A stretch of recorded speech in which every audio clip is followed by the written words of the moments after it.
He thought she was stealing from him until he followed her and saw who she was fighting for instead. Elliot Price didn't trust easily. Not after the lawsuit. Not after the betrayal.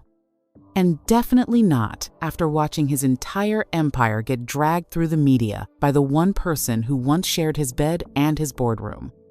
Now, in the silence of his Atlanta smart mansion, a fortress of glass, sensors, and concrete trust wasn't just broken. It was obsolete. Ava Daniels arrived like a shadow. Quiet, composed, professional. She didn't talk unless spoken to. Didn't linger. She wore pressed uniforms, kept her hair pulled back, and moved through the house like she didn't belong. That bothered Elliot. He told himself it was just instincts, that it was smart to notice the way her eyes flicked to the security cameras, the way her purse always looked a little too full when she left, the way she answered whispered phone calls behind the pantry door. It wasn't racism, he told himself. It was caution. And when he found the receipt $1,000, cash tucked beside a brochure for legal aid, that was it. He started checking inventory, checking footage, checking her. And then he saw the vase. His mother's vase, the one she left him in her will. Gone. Just gone. But if she stole that, what else was she taking? Elliot didn't confront her. That wasn't his style. Confrontation gave people a chance to lie. Instead, he waited, watched.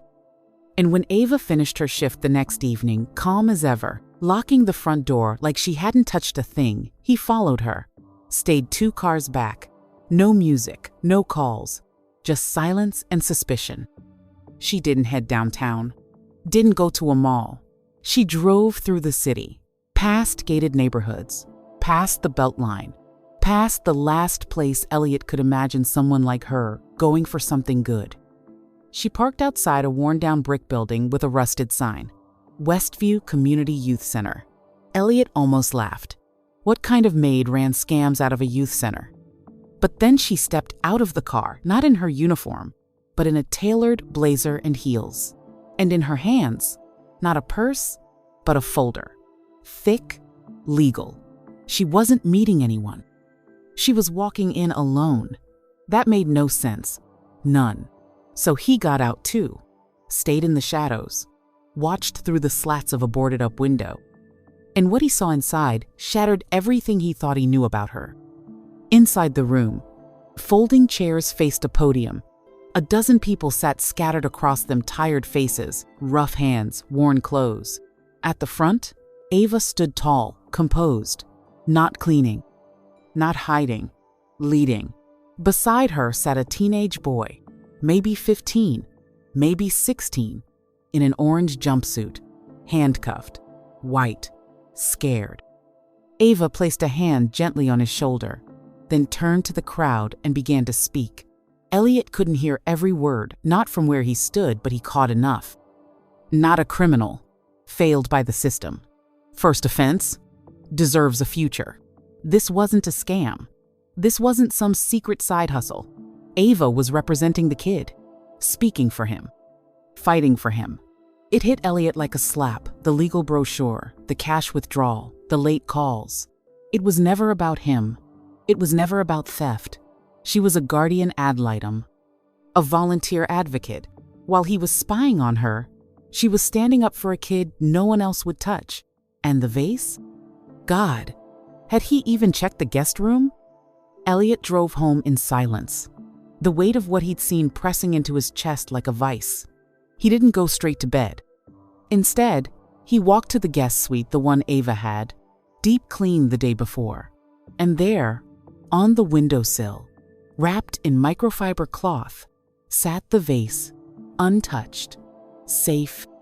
She'd moved it to protect it, to polish it, and he had followed her like a criminal, watched her like prey. Elliot stood there a long time, staring at the vase like it might explain something to him, about her, about himself, about what he'd become. It didn't. The cameras, the suspicion, the need to control. It had nothing to do with Ava. It had everything to do with his fear, his shame, his power. He told himself he'd apologize. First thing in the morning, But morning came. She made breakfast. He couldn't look her in the eye. And then she left again, quiet, polite. And he realized no apology could fix what he'd broken without her ever saying a word. That day, Elliot sat in his home office, but got no work done. The numbers on the screen blurred. Emails went unanswered. His mind kept replaying her voice, calm, commanding, full of conviction. A maid? No, that word didn't even begin to cover her. By evening, something inside him cracked open. Guilt wasn't enough. He needed to do something real. So he picked up the brochure she'd accidentally left behind, the one he'd once seen as evidence, and read it cover to cover. The community center was underfunded. The juvenile program operated on scraps. The kids had no legal representation unless someone volunteered. No money, no tech, no chances. That's where Ava had stepped in. Alone. Elliot didn't sleep that night. The next morning, he called his lawyer, quietly, anonymously. By the end of the week, the youth center received a private grant for $50,000. 2 weeks later, another 100. No names, no strings. Ava never mentioned it, never asked, never suspected. But Elliot was far from done trying to earn his way back toward the truth. Elliot started showing up, not in person, not yet, but in ways that mattered. He sent over 10 new laptops, prepaid legal filing credits, even secured a partnership between the youth center and a local law firm for pro bono support. He made moves quietly, always behind the curtain. And Ava? She kept doing what she'd always done. Showing up, speaking out, standing in the gap. But Elliot couldn't shake the truth. He judged her, surveilled her, stalked her. And now, he was hiding behind donations, too ashamed to say the words that actually needed to be said. Months passed. Then, one day, he found Ava standing in the foyer with her resignation letter. No drama, no anger, just calm. "I've taken a new position at the center," she said. "They're expanding their advocacy program." Elliot felt his chest seize. Not because she was leaving, but because part of him knew she had outgrown him. The version of him she met, suspicious, controlling, broken, had no place in the life she was building. But could the man he was becoming still reach her before it was too late? Elliot didn't let her walk out without the truth. He stopped her not with power, not with force, but with a confession. "I followed you," he said.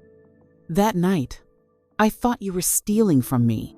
For the first time, her expression cracked. Not shock, not hurt, just confirmation. She'd known. Of course she had. "I figured," she said quietly. "You started asking about inventory." Your tone changed. Her voice stayed even, but her eyes hardened. "You saw what you wanted to see. That's the problem. People like you always do." He couldn't argue. She was right. And when he asked if she could ever forgive him, she didn't offer comfort. "I'm not here to teach rich men not to be afraid of their own shadows," she said.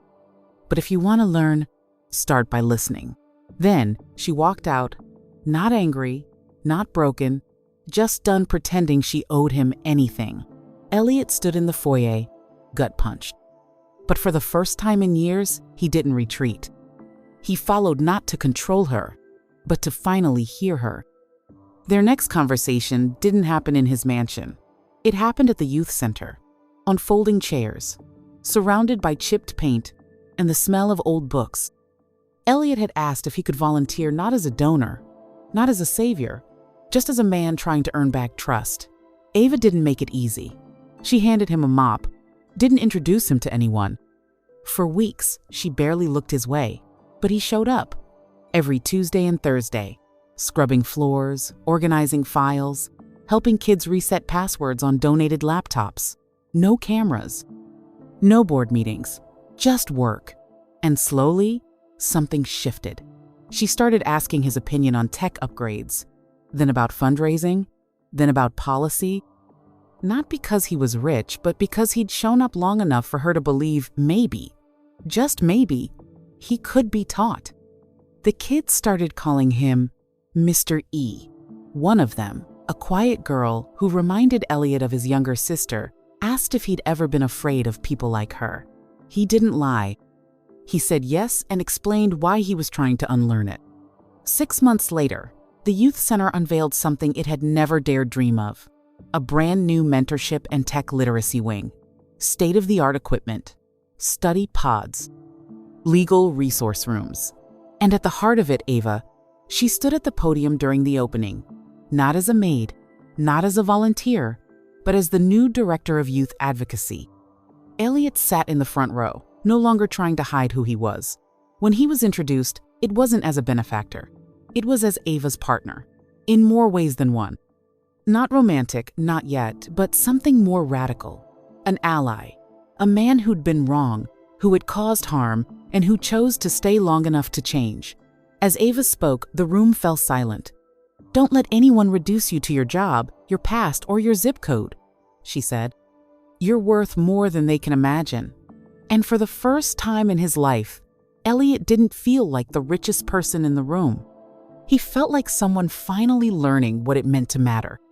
After the ceremony, the kids swarmed the new space, laughing, exploring, trying out touchscreens, and asking questions about coding.